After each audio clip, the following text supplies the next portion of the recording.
I will always give Israel the ability to defend itself, in particular as it relates to Iran. If she's president, I believe that Israel will not exist within 2 years from now. She hates Israel.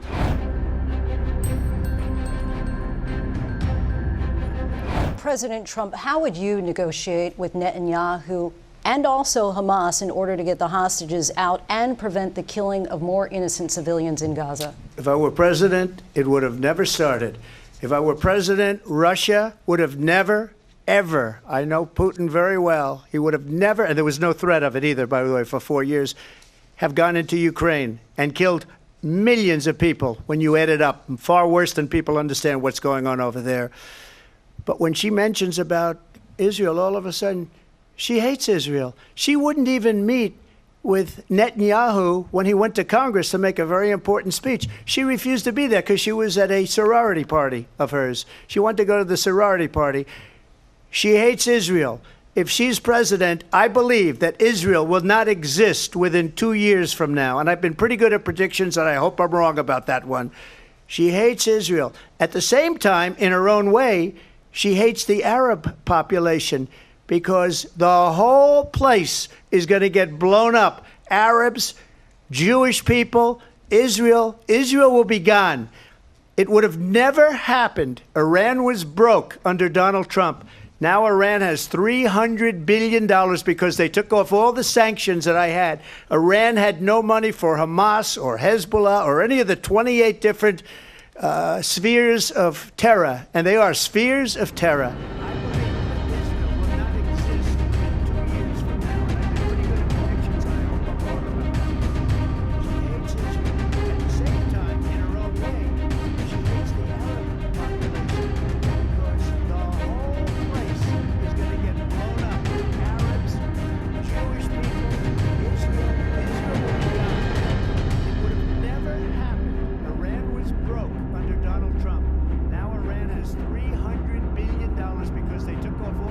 On October 7, Hamas, a terrorist organization, slaughtered 1,200 Israelis, many of them young people who were simply attending a concert. Women were horribly raped. And so absolutely, I said then, I say now, Israel has a right to defend itself. We would. And how it does so matters, because it is also true, far too many innocent Palestinians have been killed. Children, mothers. What we know is that this war must end. It must end immediately, and the way it will end is we need a ceasefire deal and we need the hostages out. And so we will continue to work around the clock on that.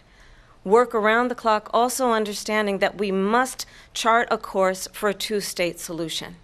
And in that solution, there must be security for the Israeli people and Israel, and in equal measure for the Palestinians. But the one thing I will assure you always, I will always give Israel the ability to defend itself, in particular as it relates to Iran and any threat that Iran and its proxies pose to Israel. But we must have a two-state solution where we can rebuild Gaza, where the Palestinians have security, self-determination, and the dignity they so rightly deserve. Subscribe to our YouTube channel.